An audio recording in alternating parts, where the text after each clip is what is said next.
Hi, this is Josh. The episode that you're about to hear with Tony Falkenstein is a wonderful episode. Unfortunately, we faced some audio challenges and we've done our best to enhance the glitches that pop up occasionally.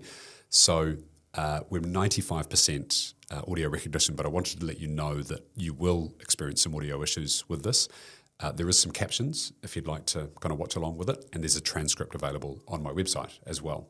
Apologies for this. We've identified what the issue was, and it's the only episode that we air that has these issues. But please do enjoy the episode with Tony. Anyway, so I went in there, sat in this boardroom, not even a wine biscuit. I made some really big decisions, and I think it's that desperation is the mother of invention. This company was insolvent, and I know I went to the auditors and said, "How come you ever signed those accounts?" Reputation is everything. If you can find a way that you can get out of this without doing that, it might cost you a bit of money, well worth it. No, I should stick to my knitting. And so I've gone out and done some things I shouldn't have done. People say, when are you going to retire? And I'll say, when I stop enjoying the game. Owning plants is fantastic. If it doesn't, selling it for $1 this week, doesn't sell, it's growing a bit, you sell it for $1.50 next week. You're subject to your own environment. So if you're living in only hunger and your father's a plumber, you just think, yeah, I could be a plumber too. But you could be a plumber to the world. Get out there and see how the whole world works. Every entrepreneur goes through a learning process.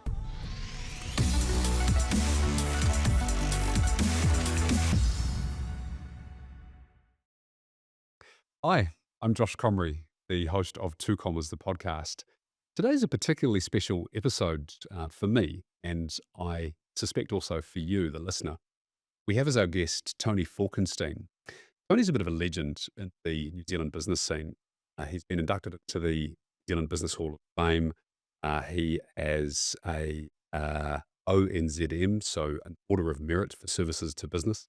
As an entrepreneur, his why is to challenge the status quo. And the reason that this is something that I can both attest to, it's a very special episode, is that Tony was my first employer out of university. Just walked a couple of years under Tony's mentorship guidance. And I don't know if you know this, Tony, but you're actually one of the people that I credit with getting me first into what we now refer to as growth. Gave me a book on Sam Walton, which I devoured. And from that moment forth, I was hooked on the notion of reading autobiographies and learning from other business luminaries. So, Tony, there's a very long list of things that you've achieved and done over the course of your business life, but we're going to unpack those as we go rather than kind of explore each of those individually as a long list because you'll probably fall asleep. But Tony's also written a book, which he's going to talk about later in the episode. He's got a copy of it here. Have a plug for. It used to be called Never Hire a Person Who Walks Slowly. Now it is the ABC of business, Never Hire a Person Who Walks Slowly. That'll Tony talk from. So Tony, welcome so much to the show. I really appreciate Thanks, Josh. No, it's great to be here. it. Yeah. Our relationship goes back for some 30 odd years. So it's a real pleasure to be able to have this kind of nature of conversation with you. Well, when you're as old as me, you do have a few stories. We're going to talk about those today.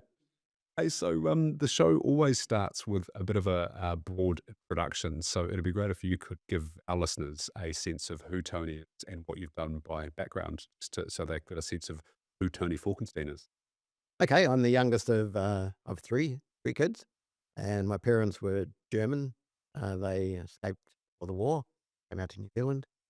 Um, so my parents both worked when so I always worked probably, and all three of us worked probably from the time we were 7 or 8, delivering heralds, et cetera, and various things.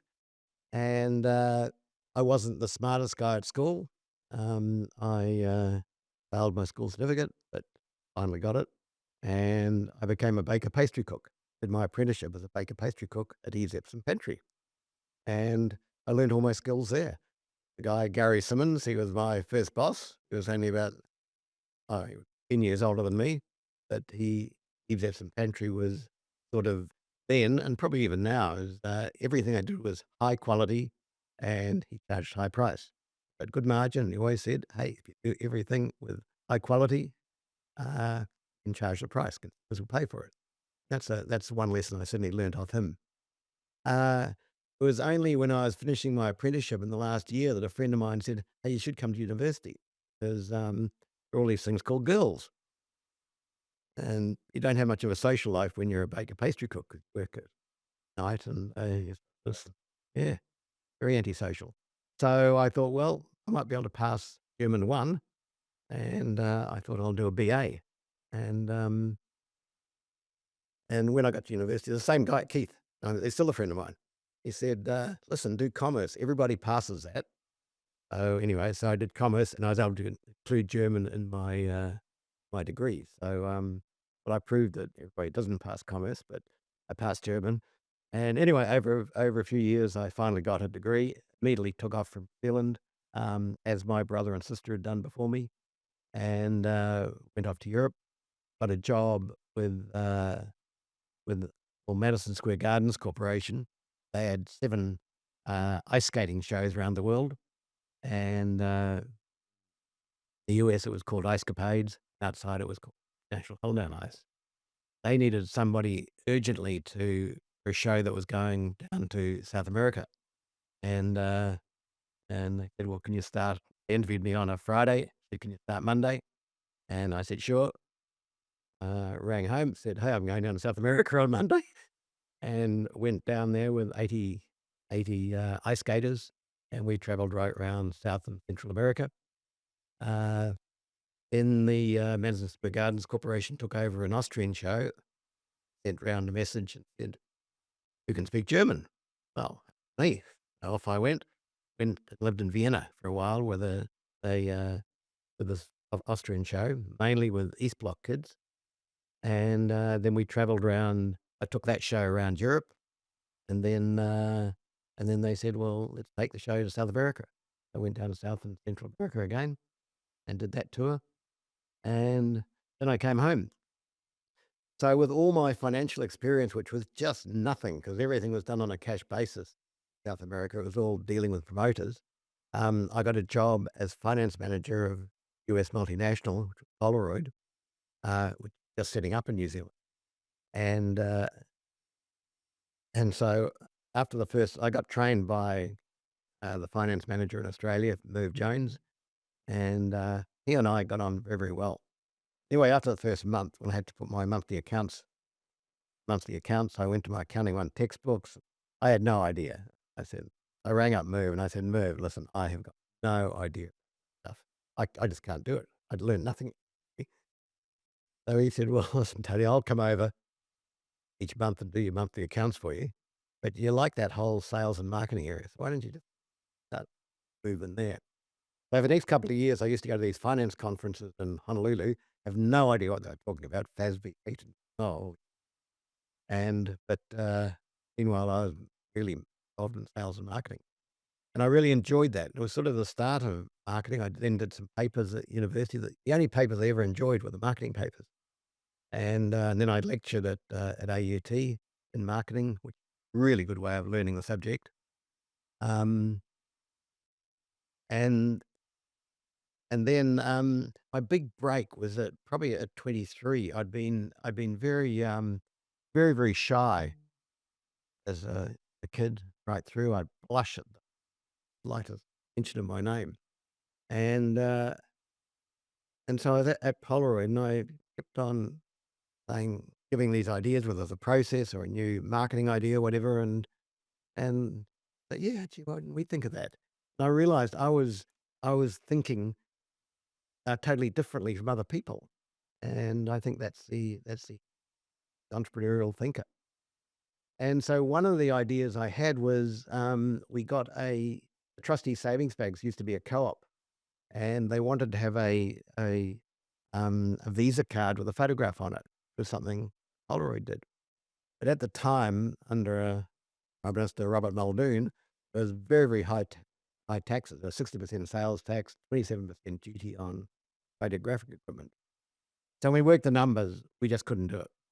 And so I went to our head office in Boston and said, "Hey, listen, why don't we rent these things at $100 a month? 'Cause we'll get the film burn, make the margin on the film burn."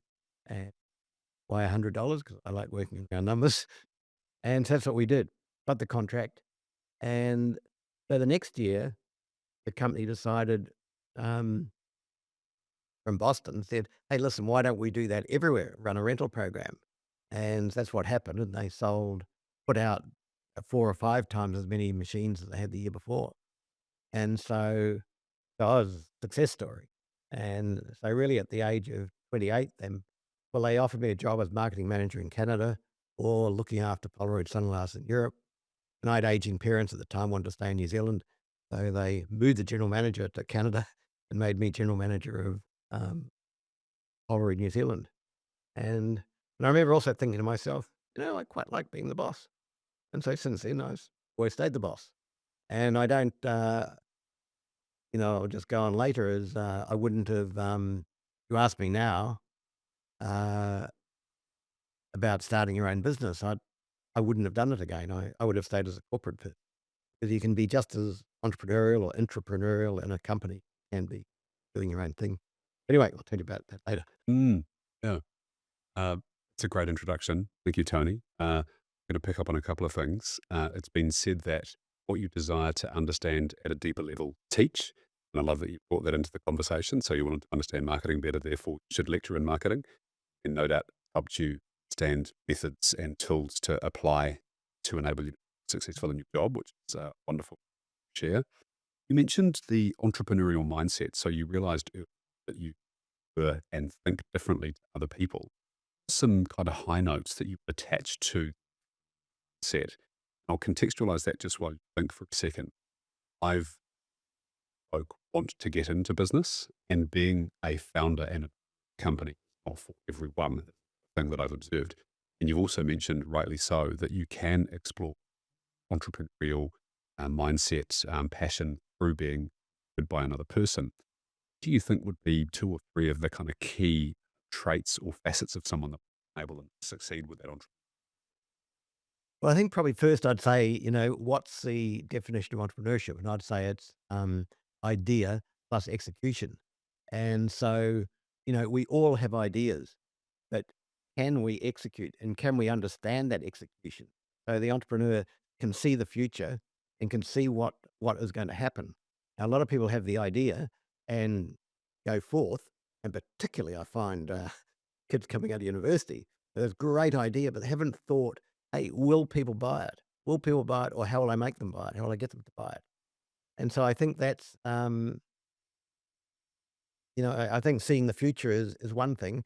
The other part of the of entrepreneur is is whereas normal marketing is just providing a consumer with a product. It's being able to find the product that you can then make the consumer take it. I'll probably give the example of Just Water, which is a company I still which I founded. Um, People said nobody's ever going to buy water. Talking about, but the entrepreneur says, "Hey, listen, there are reasons why they'll buy water, and the reasons that were going through my mind was." Um, People were getting into the at that stage, Arthur Liddy and Peter Snell was winning world records. People were getting into jogging. So the health thing was big. There'd been a lot of talk about the and change in terms of the heart triangle. So just this whole health thing had come to be. And and so the mind of the entrepreneur goes, well, can I take that there and put this here? In this case, I said, hey, listen, well, I think that we can put water into businesses. The staff will want this, and that's why I went into Just Water as one Mm, example. yeah. Uh, Opportunity plus execution equals success, is what I've heard you say there. I love the simplicity of it. As we both know, business can be very, very complex. And a lot of folk over time can get paralysis by analysis with some things. And so that really kind of simple, I really, really like. I'd like to fill that gap in between 28 years old, you're successful, you're a general manager of a company. This is at a time, by the way, when of that age, we're not given opportunities to lead businesses. It tended to be something with the domain of the more tenured oriented folks. So the older you were, you've been here for the longest, so therefore you become the manager kind of thing. So clearly you had some things that separated you from others. But before starting Just Water, I'm familiar with a story of one of the kind of great success stories I've been involved in. And it's the thing that kind of straddles, and I'll go from this into talk about the Just Water journey, a couple of other things. By the way, Tony's been involved in over 50 ventures. And so it's a challenge to identify the right ones to unpack to talk about. But when off camera before we talked about the appropriate lessons to share, you mentioned the specs journey, and so I'm quite familiar with that story. But I love it for so many different reasons. So could you kind of talk to that for us, Tony? One of the things that one of the hardest things I ever did was leaving Polaroid, because working for a US multinational, and particularly, well, this company, they were just so kind to me. And if you're successful and, with good ideas, and you're making money for them, they really look after you. And I think at the time I was single, and was just making regular trips to Honolulu. I loved it there. And and so it was really, really hard to leave, and I know, and I remember my resignation letter. I said, "This is the hardest thing I ever done." So I knew that I had to go on and do something else. And so I went on to a small public company, and I got hired, um, probably because of my sunglass experience. Small public company, their share price was 28 cents. They manufactured and marketed optical and sunglass frames under the brand Solavoid. And so And so I always remember the managing director. I don't know whether he got fired or what happened to him, but he was 50, and I was being brought in as general manager at 32. And, and in my mind, I thought, yeah, well, yeah, he's gone. He's, of course, 50. You're over the top, Bastard. the bastard. I never had any sympathy for him. I didn't know whether he'd resigned or what happened. But anyway, I walked in there, uh, and that really, um, I went over to, so I made some really big decisions, and I think it's that desperation is mother invention. This company was insolvent, and I know I went to the auditors and said, "How come you ever signed those accounts?" And they said, "Well, you had a partner of a major accounting firm on your board." I thought they would have known. So anyway, I knew I had to do something, and I thought, well, I either want this company to go under immediately, or or we make it. And so I'd seen a sunglass brand in Australia, Les Specs, and this was owned by Jack Gance, who who started Chemist Warehouse, very successful brand. And so I bought Les Specs to New Zealand, and then we did a lot of things. That just the whole senior management team left. I know the chairman said when I came in with an organisation chart and had red crosses through all the management team, but they are the ones that had caused the demise of the company, and deserved to go. When they went, everyone said before, um, "Oh, how will the company operate?" All the staff on the factory floor knew that these guys shouldn't have been there. A really great endorsement of doing that. Um, so so we did the restructure, cut costs, and there was a big heap of this coloured acetate in the warehouse, and I was looking, "Hey, how do we minimize warehouse?" And I said, "What's this all doing here?" And they said, "Well, that's all old acetate, Italian acetate, and too bright colour we're not using." I said, "Hey, wait a minute." Now, I'd been in England before, and I'd noticed in England, under National Health, people could get their glasses for free, but they were all the same. They were all black horn-rimmed glasses, and that's all you could get. And I said, "I know the market will do, and I know a designer in Australia, a guy called Jonathan Skeets. I'll get him over here, have a look at this acetate." So he came over and said, "Yep." Came up with a range of about 12 optical frames and sunglass frames, and they looked fantastic. And so we launched a range called Undercovers by Jonathan Skeets. He wanted his name attached to it, just for the English UK market. So in the same within 3 months, I'd gone to at the Les Specs agency, um, decided what we are going to do with these Jonathan Skeets glasses in the UK, and went to the bank and said, "Hey, listen, the money wasn't as much. I mean, it must have been enormous at the time, but they're only in debt for 2.5 million." And I said, "Listen, this is what I'm going to be doing. This is what I've done in terms of reducing the cost structure, but I need $2 million." And chairman, I mean, that flipped out when I told him that. But anyway, they gave us the $2 million, and and so we launched the specs, and that got 50% market share the very first year. Um, two of us went up to England to a show, an optical show, launched the undercovers by Jonathan Skeets, and I had a sister-in-law in the UK who was a royal follower, a royal reporter, and so she'd go out every day. Sorry, we took a full page ad. Again, the chairman almost flipped over this. Took a full page ad in Vogue magazine, which at the time cost £10,000. I imagine now that probably £100,000. Um, she'd go out with this Vogue magazine, say, "Have you got these glasses?" And pushing nose. And the next week, David or I would go in and we'd sell them a stand of 12 glasses. And we made these glasses for about $8 New Zealand, and we sold them for £69. Enormous margin in it. And they had to take a package. And we just about everybody said, "Oh, other people, yeah, everyone's been asking for this." Yet it would have only been one person. And I suppose that's what for entrepreneurs, a big lesson is what I call guerrilla marketing, is doing things like that. Um, and I've done that a few times in my life, is going in and asking about the product, going in later and selling the product. I'll jump in and contribute to that if I may. Jeff Ross of 42 Below Vodka in New Zealand, I forget the title that he gave these people, but he would have a team of people drop into a city and go to bars and say, "Do you have any 42 Below Vodka?" And they'd say, "Do you have any what?"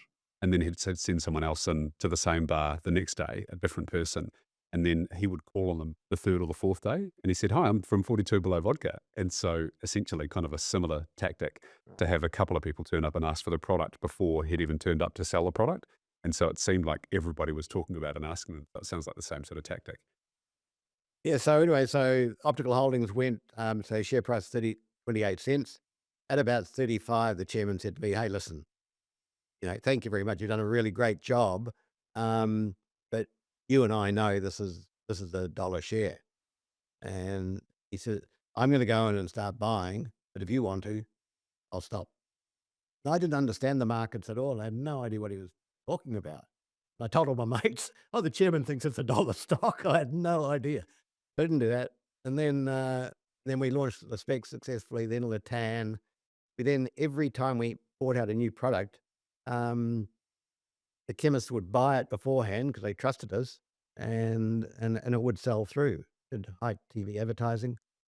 And so when the price was, about a dollar, he came to me, "Hey, I know you haven't bought any, but this is a $3 share. Everything's going right for you. UK is going right, Bex, all these other brands you bought in.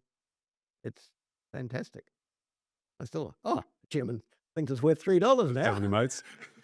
So when it got to $3, he said, "Tony, I've made an appointment for you to Westpac. You are going to borrow some money." I thought, "Oh, what, borrow money?" He said, "Yep, you better go and borrow money." So anyway, so I borrowed $50,000, and I sold out at $12. $12. So I'm just going to recap this because this is a phenomenal story. So as an investor, I think about the times return that you can achieve on investment. And in the public markets, if you can double your money over the course of a year, you've done really well. So you've said 28 cents to $12 is the journey Over 3 years. over a 3 year. So that is about 50 times turn for shareholder investment. That's remarkable. The chairman was very happy because by that stage he was the major shareholder. Oh, He right. only started. He only started with about 8%, Okay. up with over 50. Wow. Remarkable.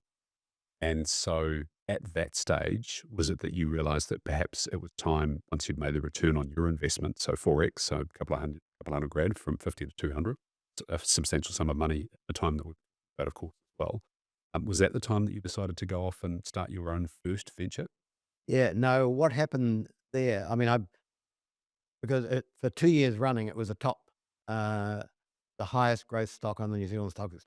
Wow. I was interviewed by the media, and I just thought I was invincible. Bit of a rock star. I really thought I was a rock star.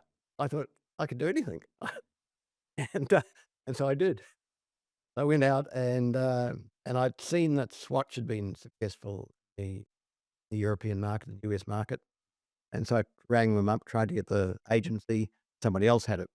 Swatch is a watch brand for those unfamiliar. Yeah, so a very colourful watch brand. And so I thought, hey, this is a brand I can put this thing through pharmacy. It'd be different, but they're colourful watches.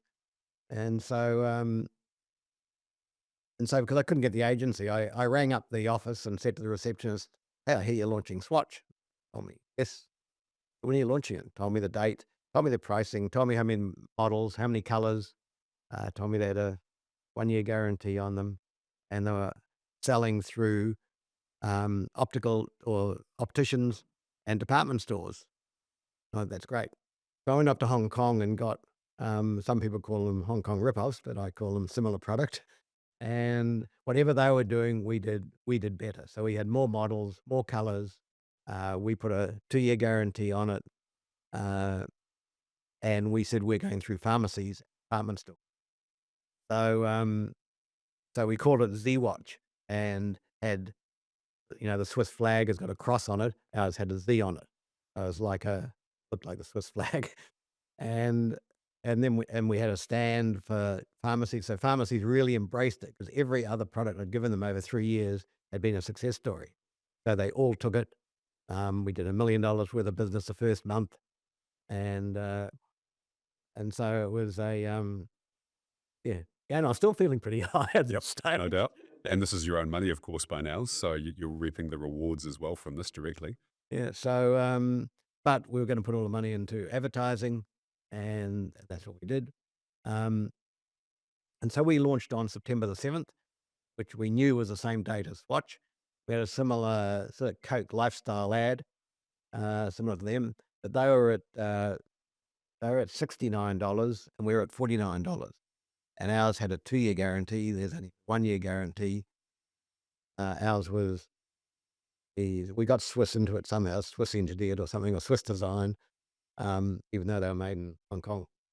And so we launched product moved through pharmacies, but most of them had been bought for kids on Christmas Day, and the plasticizer in the strap got brittle.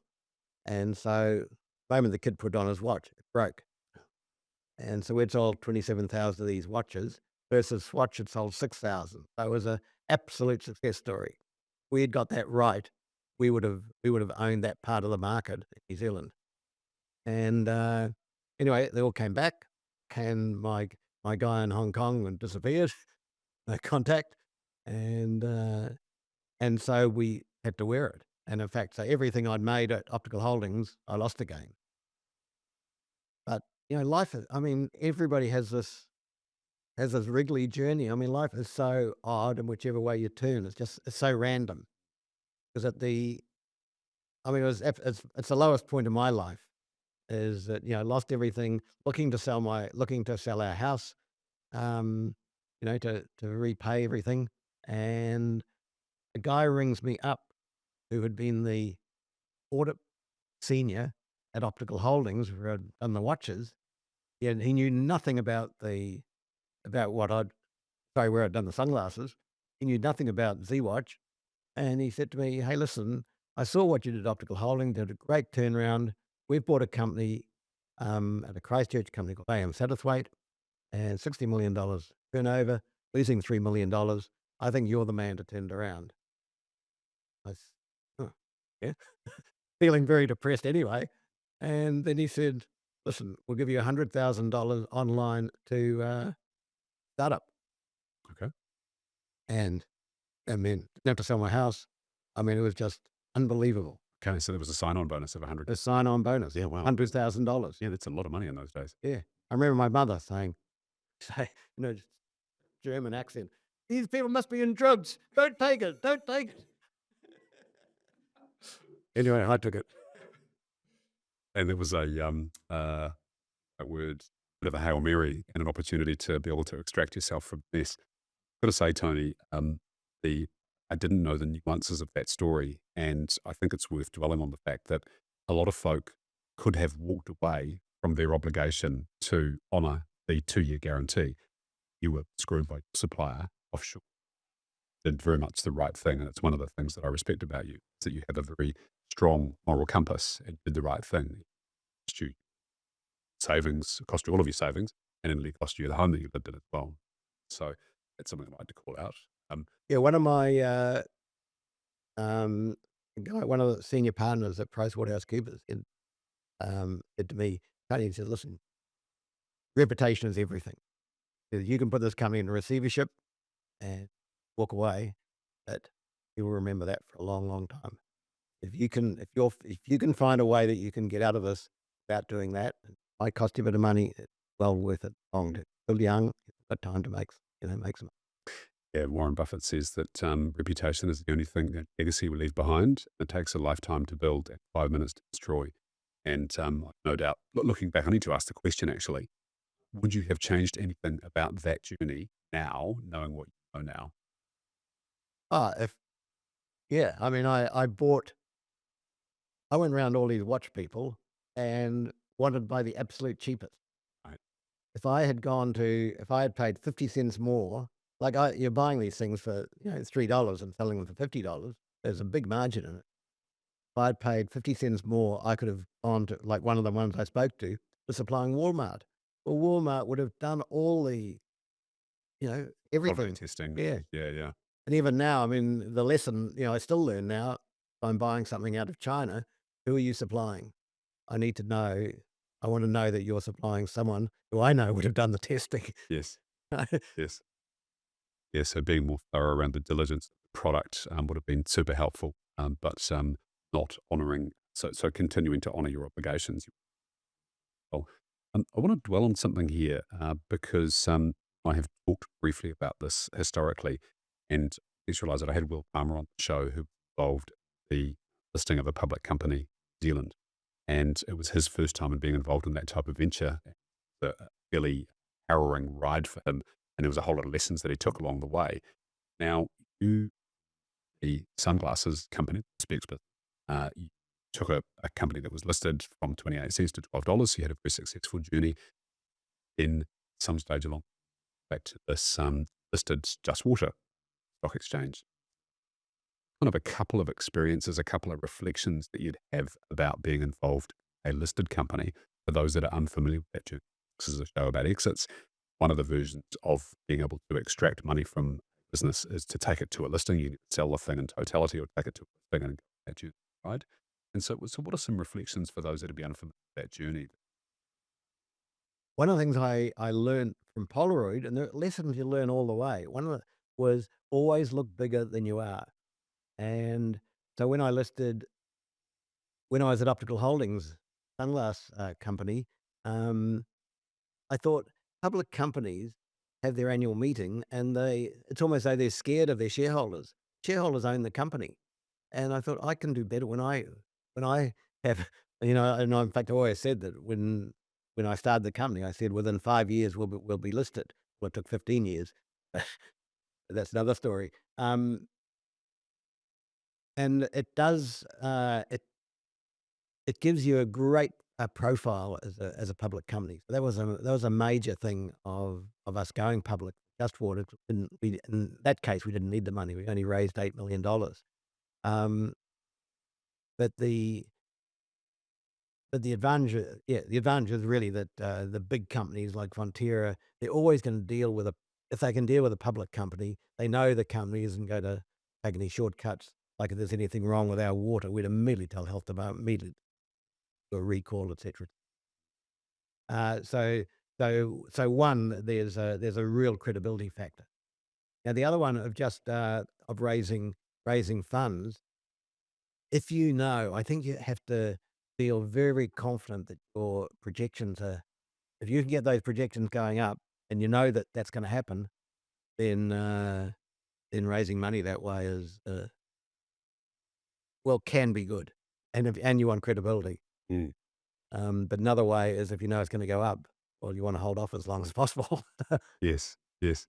Will talked about giving the market certainty was just so important, and the reward for getting things wrong on the upside In other words, let's say you said that earnings per share was going to be $1 and it turned out to be $1.10.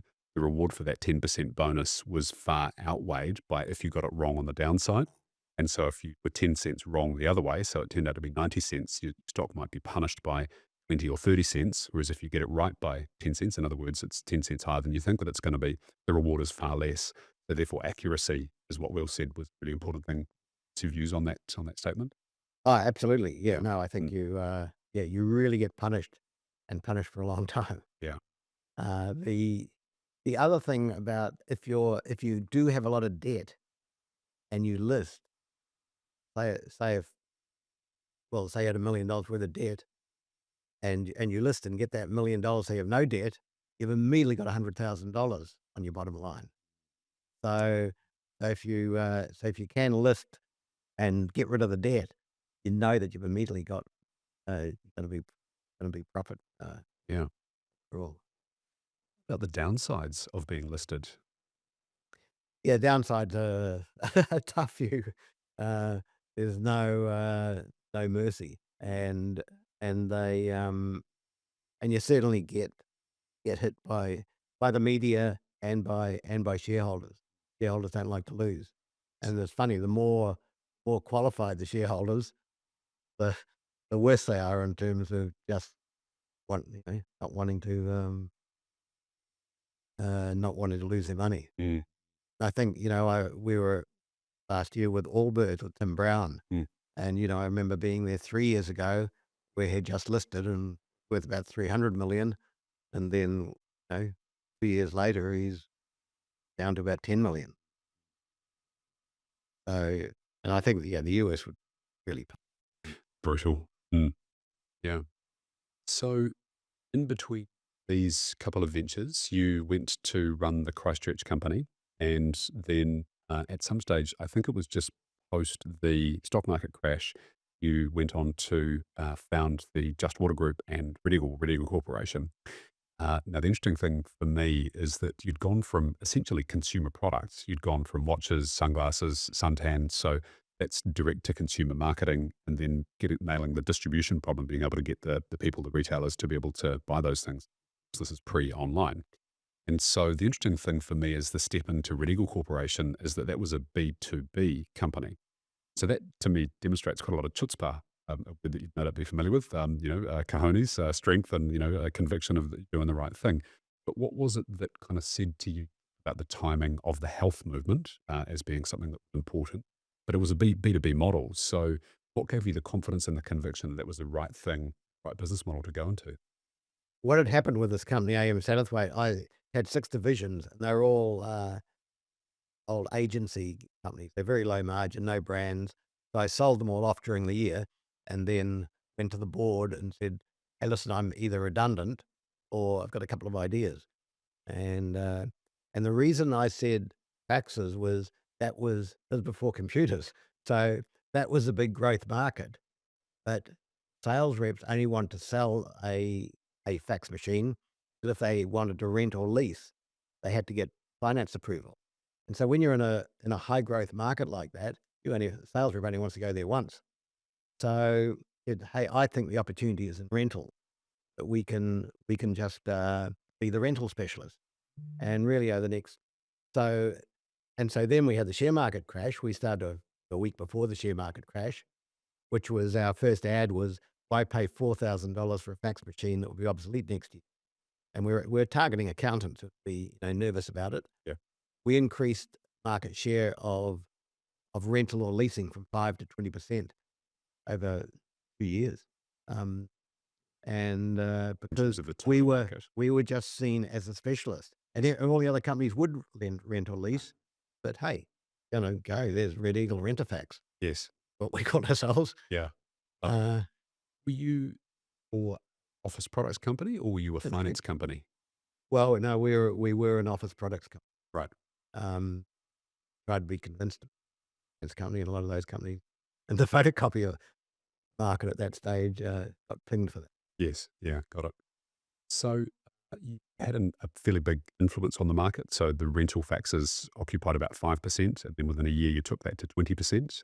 So I'm guessing from that the timing wise was really interesting because, for those that are unfamiliar, the stock market crash was the 1987 stock market crash, and it was brutal globally, but particularly in New Zealand, where it took a long time for the economy to recover. It took really about 5, maybe 6 years for the economy to recover. And so tell us about those early days in the Red Eagle Corp, the fax division, the records management division, the order division as well. What was the growth like? What was the profitability of the business like? Well, often, I mean, the timing was good because with the share market crash, with a high growth market in fax machines, suddenly decisions had to go up to boards for capital equipment, and uh, and so a branch manager could do a rental. That was easy. So in 1988, where everybody else was just all businesses had just crashed, we were booming and putting out these rental faxes. And then what happened was that, like, again, I just went for. I mean, this is. I just remember these numbers because I love the $100 I've spoken about before. We would buy a machine for $2,000, sell it for rent it for $100 for 3 years, A and month? if per month, sorry, Yep. $100 per Okay. month, So $3,600 over 3 years. 3,600, Yep. and the bank would lend us two-thirds of it, 2,400. Wow. So every machine that we bought, we got 2,400 from the bank. Okay. Wow. So we loved that, Yes. and it was only after a couple of years that suddenly I came back from holidays after Christmas. There was a full page ad by Rang Xerox and undercutting us to hell. And the reason is they were doing just normal finance rates. We were just like $100 because it's easy. Yep. Yes. And so, but it was also about that time that I was been looking for another office product I could rent. And that's where I'd seen water coolers on a Lucy Tyler show or something, American sitcom. And, uh, and that's what made that decision on, yeah, hey, I think this is one that could go. Mm. Again, my decision making is always, hey, what's the downside? So what am I prepared to lose?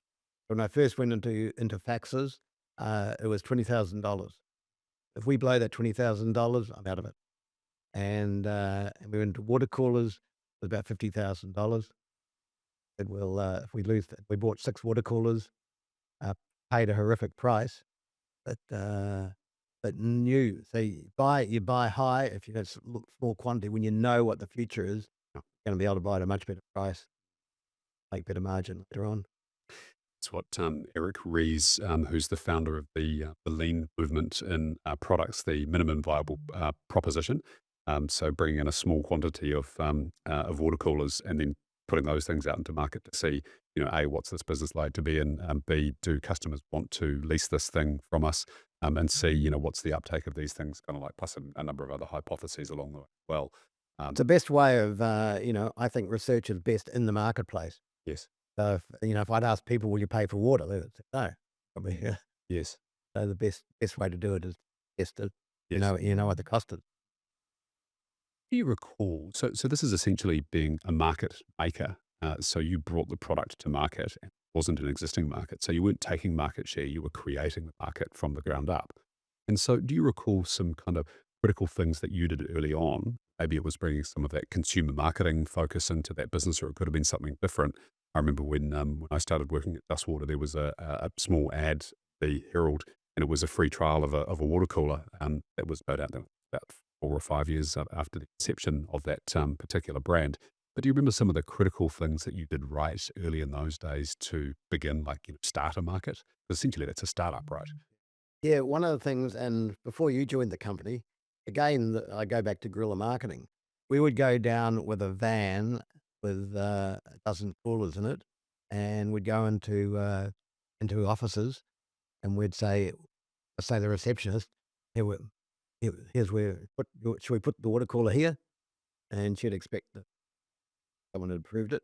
We said, hey, listen, make sure everyone answers the survey, which is you want the water cooler. And we're back in a week. And okay, fine, got on well with the receptionist. And off we went. Week later, we'd come back. Oh, I've come here to take your cooler. Oh, look at the survey. So, when you want it, do you want it? You better ask the boss. They're quite happy to leave it here for another week. But normally we'd get the boss immediately. Yeah. He'd be forced to all the staff and said, oh, yeah, we want this cooler. Yes. And so that was pretty cheeky, but that worked to get. We were using commission salesmen, totally commission, and that's probably, I think, an expensive lesson. We were really getting the dregs who just couldn't get a sales job and ended to be, yeah, falsify things and all sorts of things. They were just yeah, Some rogues in there, I some suspect. real rogues. Yeah. Uh, so anyway, but there are just so many lessons you learned as you went along, and things we changed, and things we never realized yet. We saw it just as an object, like a fax machine. Right. We didn't think that you had to service these things. Yes.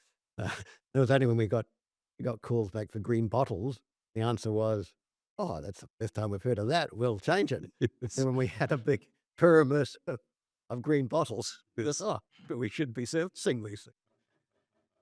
So and every entrepreneur goes through a learning process when you go into a market that they don't really understand. Mm, mm. Yeah, it's a real journey.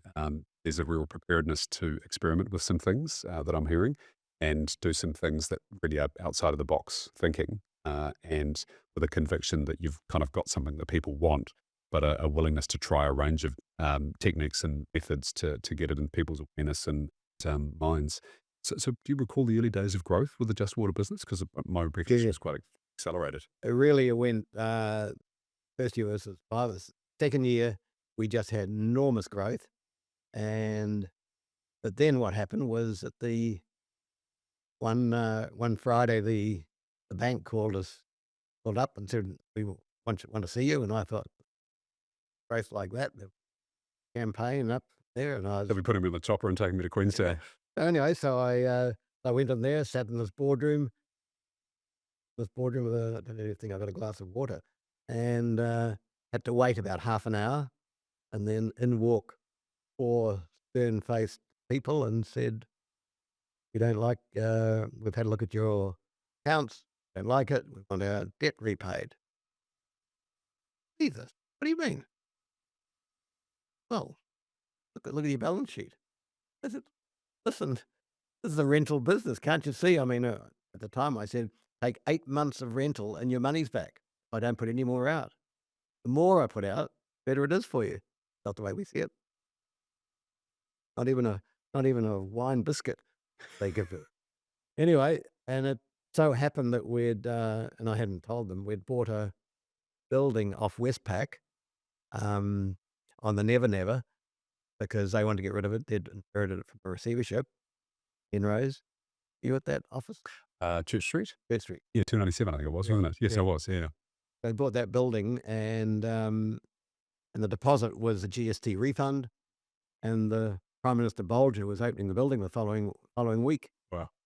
And so the day came, and the Prime Minister was saying, "Due to my government, companies like this have prospered." And I'm looking over at my lawyer, say, "Shit, we've got 3 weeks left." Anyway, in the end, we had both Westpac and ANZ both wanted the account. Both realised that, hey, this is a really good account when you've got lots of small payments. Not one big customer, got lots of small payments coming in regularly. You can see it. Right. See it's happening, and the more they get in the debt, the better. So So it was risk aversion on behalf of that specific bank. They got a bit nervous based upon their lack of understanding of how that business yeah, worked. they looked at a balance sheet and they thought, "Gee, look at all this debt," Right. because you only take in a rental on the month it's actually paid, even though you've got a receivable a way out. Yes. So Mm. When you're talking about Prime Minister Bolger, a great expression sprung to mind, not mine, someone else's. Success has many fathers, failure is but an orphan. And so I love that the Prime Minister yeah, waded in to go, hey, because of us, that we've enabled this wonderful entrepreneur to create jobs and build a business of substance and value. Uh, so the early days had some challenges. You navigated those challenges successfully. I'd like to move on to talking about the Australian water business because I know that that was one that was really fraught for you. So tell us about that story and kind of where you landed with it in the. yeah. So I knew this guy who was a New Zealander who owned this very similar, or had started off as a filter business, and came over one time, saw our business, thought, "Hey, I want to be in this water cooler business." And so he started this business, and so he went over to Australia, and anyway, we finally bought his business. Probably paid too much for it. Anyway, the sales team uh, just left the business. Sales manager just Up and left upped and left and with the team. took the whole sales team Okay. and immediately targeted all major accounts. They knew the customer. So our sales went down, our revenue went, 30% hole in revenue, and we still had still had the infrastructure for a bigger business. So we were losing money. They also put the wrong manager in, and he said, "I can make this enormous business," and he spent even more money. And so we really didn't have our eye on the ball enough, was the problem. And then and soon it just got too much. Uh, I went over, lived there for a while, and just had to tone it right down. So we had a big debt. The bank, this bank, or we're still with the BNZ, and they understood the rental business, which was really good. So we got into $27 million worth of debt, enormous, Wow. and we never went into a bad bank because we had such a good rental flow from the New Zealand operation that we were repaying all the time. So anyway, so we stopped the bleeding in Australia, got it back to running okay, and then sold it to German private equity company that's rolling up water business around the world. Okay. Um, a researcher dug up that one of the things that you're able to do, and it may have been with this business or a different one, but I'm curious about the lesson that sits in behind it. There was a time that you sold a company for 6 times EBIT, and the market or the industry was sitting at 4.5 times EBIT. And so, was that the water business was referring to there? Yeah, I think. Well, I'm not sure if that's the one, but what happened was that when this company was doing due diligence, they they had a New Zealand girl who was doing it who just happened to be in New Zealand for holidays, and they said, "Well, listen, while she's down there, she can do the due diligence on this company." And she sent over the agreement, and I picked up that when I looked at it, they put one paragraph showed that they were looking at a company in Victoria, that they were buying both companies at the same time. So there's immense. So this other company owned the Victorian market. We're nationwide, but owned Victoria. We own New South Wales. We're also nationwide. Put them together, this was perfect. So by picking up that little thing, we were able to hold out and say, "Hey, listen, we're not going to do that price. We need an extra $1 million." And they couldn't do anything. Had to sit there. Wow. So, is that the lack of diligence on behalf of the prior kind of business? And so you were able to identify something that they didn't see, and then therefore that had a meaningful impact upon the exit price? It was more that we were able to see that this was vital that they took us out. They'd already done the deal on the Victorian company, I see. and they had to take us out. That yeah, wouldn't have done it. They wouldn't have had a business, a real decent business. And They were rolling up companies around the world. yeah, got it. So I mean, they never would have known. We never told them. They never would have known why we stuck to an increased price. What we initially thought. Okay, got it. I'm going to move conversation into the strategic exit or the strategic buy because I know that it's something that it's close to your heart.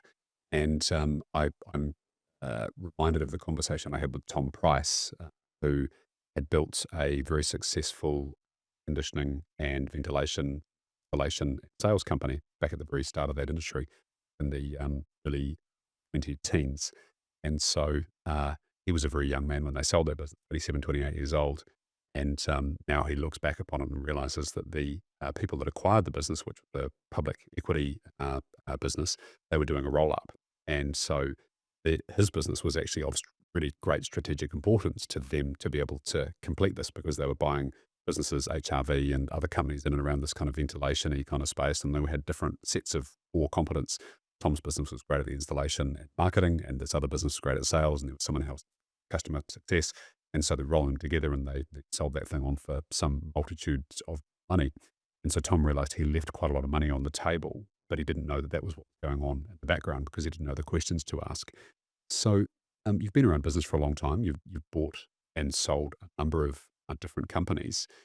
How would you look at an asset? Do you ascertain that that is kind of the right thing to bring into the portfolio? What's the process that you go through to evaluate and look at buying a business that enables you to go, this is a good business to buy? Well, we've made a lot of mistakes. Um, and what we done in terms of doing things right. I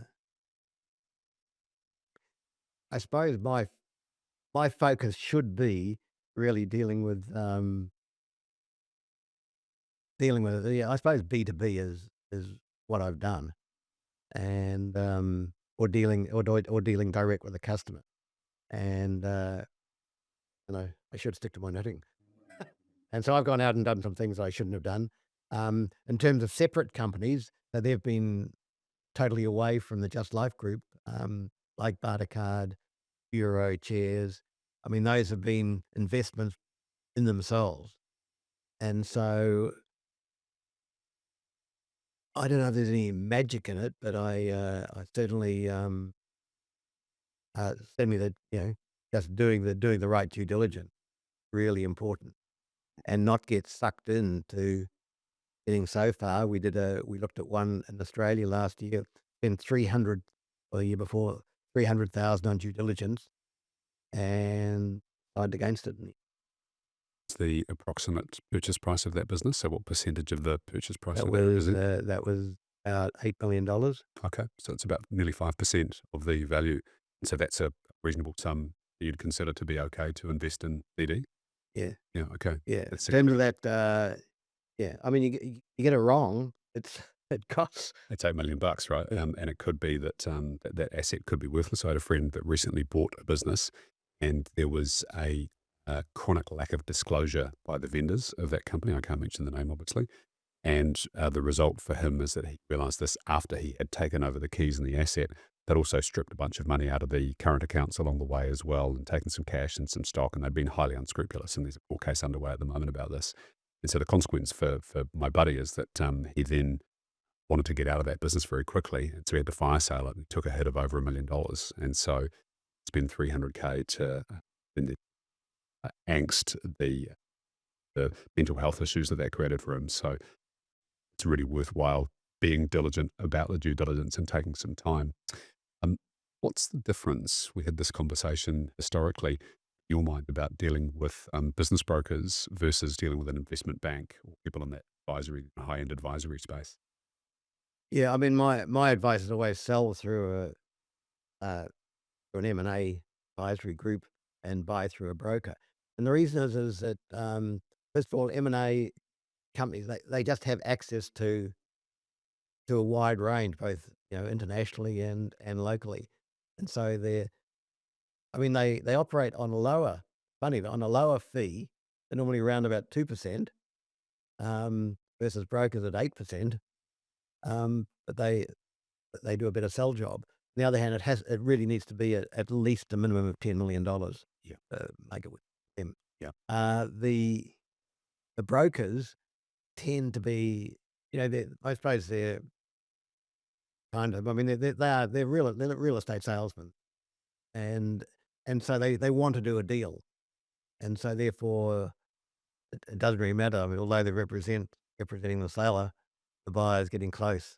They'll convince the seller they should take a lower price, Yeah. and they take a high, really high fee. 8% is not much negotiation. Right. Yeah, it's a very tactical kind of space, from what I understand. The people that I've dealt with, whilst a lot of them are quite competent and capable, you're talking about someone that really needs to make that sale because they're a commission only based salesperson.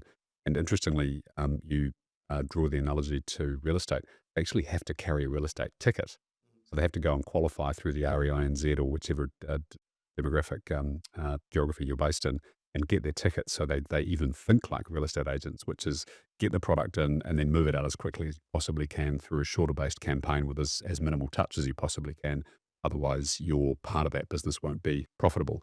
Whereas an M&A specialist who's much strategic in their thinking and will map out a market effectively and approach people that would, the asset that you're looking to sell would bring demonstrable value to that organization as well, so that, you could take it from a 5x to an 8x immediately, kind of that kind of mentality as well.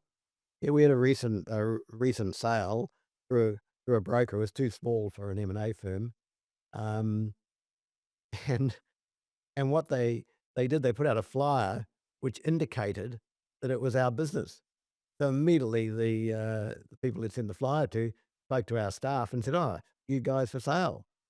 And so immediately they all went, yeah, we then had to disclose it right at the day one that we were selling the business. Wow. And so, then the sales manager got a job immediately. He left. So the value of the business was just declining. All the staff were looking for jobs.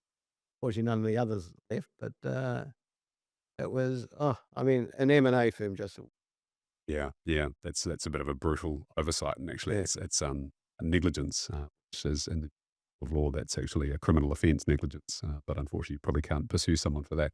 In all reality, you've sold businesses, you've bought a number of businesses. One of the things that my researcher dug up is that the emotional journey for a vendor of a company, so the person who's the founder of a company, and they sell that business and the identity attachment. What's your kind of exposure to and experience of that kind of journey that people go through when they're selling a company? I think it is very emotional. As a buyer, you can certainly use that emotion for negotiation. Uh, once someone's once someone's decided that they're selling their business, they they get into the and especially when they start doing due diligence, they get into the sold Yeah. in their brains. They want to get out. So that's something that you can negotiate. Um, I always agree price very, very early, and I don't want to, I never want to come back and say, "Hey, listen, fine," or, change my mind. I want a lower price at the Mexican close, which is you come in with. But I want to get it really early because I just don't want to go through all the effort, uh, whether a buyer or a seller. Not gonna if it's not gonna work for me. Mm, So I go and so very, very early, "Hey, if this and this and this and this and this is happening, I'm prepared to pay so many times." And, uh, and normally, I like doing deals if I'm buying where I keep the vendor in for a bit. So I say, "Hey, listen, you say that by your March balance date, your revenue will be this. You get that, I'm prepared to pay, say, 4 times, um, yeah, or if you get that, I'll give them an up on it. So I'll pay 4.5 times, but, you have to stay there right through to March and for that happen, and I won't make any decision that really going to affect that, they'll still have all the say, if we can advise something, but it gives us an opportunity to learn the business, really learn the business period of time, yes. and he's got a real incentive to stay there to get keep doing that. Mm, mm. It's a tactic of some people, and clearly not you, that are in the business of doing M&A. So they buy companies, do roll ups or build them and then strip costs out and resell them, etc. To have a letter of intent that gets signed and then say we're going to pay 5x and then jump into due diligence and spend a year going through due diligence and then pull out all of these things that may be real or may be imagined. And of course, the poor founder has been put through the ringer, and it's a high distraction for them in running the business and growing the business. But it's also quite a brutal process because it feels as if their kind of baby's getting pulled apart in front of them. So it's a very difficult journey to go through. So what I'm hearing you say is that you say, here's the letter of intent. This is the criteria that we're looking for. Provided you meet those criteria, then we're good and we're going to stick to that. Have you had any instances where it hasn't met that and you've had to go back to the negotiating table? Not back. Yeah, I mean, sometimes some of the things are not true, Yeah. So I mean, like, we actually go down to say, "Hey, listen, we will take, we'll pay for your stock, but anything that's over 6 months, we'll only pay 50%. Anything that's over a year, you don't pay for." They get that all right up front. Yes. They know exactly, and then they decide, "Hey, do I wanna accept that price Right. with these conditions, Yes. or not?" Yes. Yeah. Um, you've so the research have pulled up that I'll go back to the comment that you made earlier. Reputation's vital. Reputation is is a consequence of integrity, and so being transparent, being open about these things is really really important to you. So obviously you're kind of forming that bond with the vendor along the way, and kind of going, hey, this is the things that we're looking for. Provided this is all true and correct, then we're good. If not, then there's going to be some consequences or some conversations we'll pull out of the DD, as you've mentioned with the recent experience. Yeah. So we've talked about things that you look for in a business that were denoted as being of interest importance to you. Have you bought something that you've then quickly afterwards kind of gone, this is a bit of a train wreck, this is a disaster, not what we intended at all, and they had to back your way out of that thing, either sell it at a loss or something of that sort of ilk? Yeah, there've probably been a few of them. I mean, one of them was, went into plant hire business. Ah, Okay. This is like water coolers yeah, and yeah, water coolers. yeah. We could do this. Okay. And in fact, this is oh, and I've always thought owning plants is fantastic, but it doesn't selling it for a dollar this week, doesn't sell, it's growing a bit, you sell it for $1.50 next week. I love that. So we went into the plant hire business, bought a company in Wellington, and we changed the name to Just Plants. Okay. So we had Just Plants and Just Water. Great. Go to our customers um, but and we thought we could then be a nationwide business. But every every time if you wanted to put it anywhere else, you need the same infrastructure in each place. Right. And and so we couldn't didn't think we could scale it that well. And so we had it for I think yeah. Um and yeah, and the sold it all business, make a big business. I just that's the big thing I think is that I look for is and that's where we are now is the brand. And and I mean I told you I was last month on Necker Island with Richard Branson, and as he says, Virgin is everything. Virgin and if you go to your marketing books, they would say, "No, you can't. You have to have one brand can be only one brand can be the market leader." But Virgin's been able to cover a lot of different products. They've made some big cock ups, but overall they've made some majorly. I think he said 12 companies over $1 billion revenue. Mm. Remarkable. Yeah. But so there's I look for the look for that, and they still use the word, but when I went to university, the USP, unique selling proposition. What can you do that is different from everyone else? I start a coffee bar next to someone else. At best, I'm going to get 50% of the market. But unless I do something else that's very different and attract people to come into my store. And similarly, uh, you know, like I said, they they just having a rental pro. We were rental as everyone else was selling. That was our USP. Other products, yeah, and that USP can be the brand. Case of Just Water, other brand. Um, Case of some of our supplements, the Lester's Oil, Res V. Uh, what we did if I'd started that company again, it's called About Health. Um, it's a terrible name Ah, because it's got health in it. Everyone else has got health in it. We're sort of moving it. One of the top selling products, Lester's Oil. We're sort of moving About Health to Lester's. So it's now starting to change it towards that. So we've got a name there that means our product. People don't understand that. Oh, it's some health company. yeah. You've been Okay. advertising for years and years and years. Nobody knows the name. People know the products. They know Lester's Oil, know Resv. Yeah, know some of the other products, but Mm. not the About Health name that's been on radio for 20 odd years. Yes. Yeah, interesting. As an advisor, my focus is in helping people build value in their business so that when they go to sell it, it works. what it is today at the start of our conversation. And one of the kind of modules that I created is around what I refer to as intellectual assets. IP is one of those things. Another one is brand. And it's funny because when I studied at university, there was a really big focus on brand. And talking about in those days, Coca-Cola, IBM, Ford Motor Company with case studies that we talked about. And then it kind of went out of favor a little bit over the tech boom time of the late 90s, early noughties. And as we moved into the advent of companies like Amazon, for example, Amazon started as a small bookstore in the late 1990s, then scaled into what it is today. And they do have an incredible brand. But we lost focus on brand. I feel like we've come full circle again to now brand actually being one of the most important things. And a great, great example of that just out of New Zealand recently, probably familiar with Tracksuit, the brand tracking software company that was formed only 3 years ago, fastest company in New Zealand history to reach $10 million recurring revenue.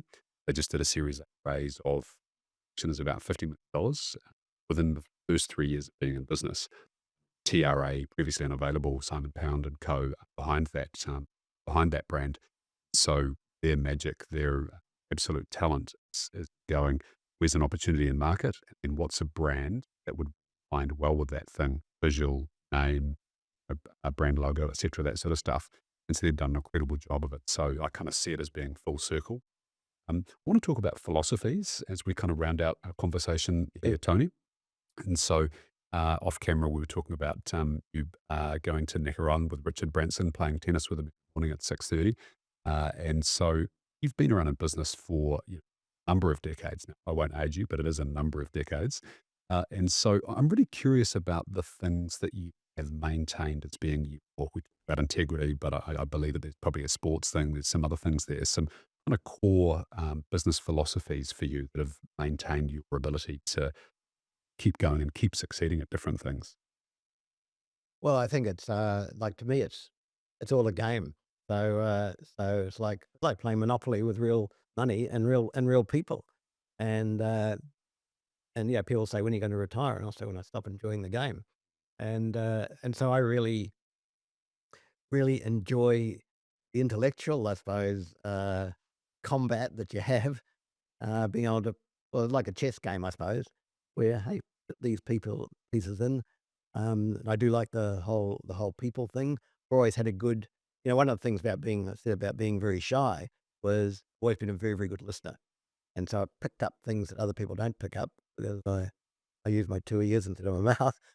And, so I understand, I'm able to pick people a lot easier than a lot of other people in terms of if someone's not the same today as they were yesterday. Yeah, just ask them what, you know, how things going, etc. And I suppose genuinely asking that. I know I said to one of our managers, in the morning, you had to go and just say good morning to people. He went in, good morning, good morning, good morning, God. And that wasn't Inauthentic. what I really meant. Yes. Uh, yeah, and we say as an employee philosophy that, we take good people, want to make them better people. And if we can't provide the next opportunity, they go on to, better things, we'll be proud that they've been part of our journey. We've been part of their journey. Um, so, so I get a buzz out of seeing people like you being, very, very successful. And, that gives you, pretty good buzz, whether it's like a teacher probably sees his students go on to achieve success. Yes. 'Cause obviously you could have retired, many times over quite some years ago. But I don't know if you know this, Tony, but you're actually a real inspiration to a lot of us, my demographic, maybe a little younger, maybe a little older, but see you as being this kind of man who has deep wells of energy and the desire to keep going. And that's really inspiring for a lot of people. I just wanted to call that out for you because it's a meaningful thing for us. You're actually a bit of a template and a role model for me to go, when I kind of get to that stage, I desire to have the energy, drive, and the passion. And just wanted to highlight these philosophies. Finished with the game. First one is people, importance of having the right people, but growing those people so that they can become all that they are capable of. I actually believe that that's why we're here as individuals. Philosophies, by the way. The second is that I've forgotten the second point. I'll come back to it. I'll talk about the game. So the game of business, Bo Burlingham wrote a book which is called the Game of Business. It's a pretty good, pretty compelling read actually. But that's one of the ways that I've started to view it, especially if you some challenging personalities along the way as well. So having the ability to kind of step back and detach yourself from whatever it is that you're going through, because business has ups and downs, and clearly that's a critical part of your journey, navigating those ups and downs. And I didn't mention this before, but the consequence of that going into it or coming out of it is that you develop resilience, and that's obviously a critical part of being able to succeed inside business, having that deep resilience. And so, probably the last thing I think there is that you maintain that desire to grow yourself, going to Necker Island, meeting Richard and hanging out with him playing tennis. By the way, I don't know if you know this. I just learnt this recently. My trainer said to me, I play tennis not as well as you do, but I'm going to challenge you to a game in the next year or so. Good. And so, tennis is the single game that they credit with being the longest addition to your lifespan out of any sport you can do. It'll add 10 years to your lifespan. Oh, good. Yeah, yeah. Another 10 years. Yeah, there you go, another 10 years, exactly, from today. And so the reason for that is that there's a lot of lateral dynamic movement that you need to have. It's a very strategic game. So you've got it's not just point by point, it's actually set by set that you've got to think. And you're in zone two of training most of the time. So the stop start thing, the sprint thing is really, really latent fitness. And the nature of the movement is such that it keeps all of your kind of joints and the mobility, et cetera, going. Of course, the last thing is you've got the hand-eye coordination, the ability to see where the ball is, move quickly to it, then connect the racket with the ball and put it in the place that you desire it to go. So I don't know if you've consciously connected your passion and love for tennis. You have a court at home. I think, is it 3 times a week that you play? Yeah. Yeah. So it's no doubt played a big part in enabling the vessel to stay strong and the mind to stay strong as well. So parting question that I always have for people is that you're a true blue entrepreneur, and move from being the founder, have founded a whole lot of things, and being an M&A person and making that asset better and different bits and pieces. But in the alternate universe, the parallel universe theory, where there's another universe that a different version of Tony could exist in, who had a different career, and that career was deeply satisfying to that Tony. What do you think that career could have been?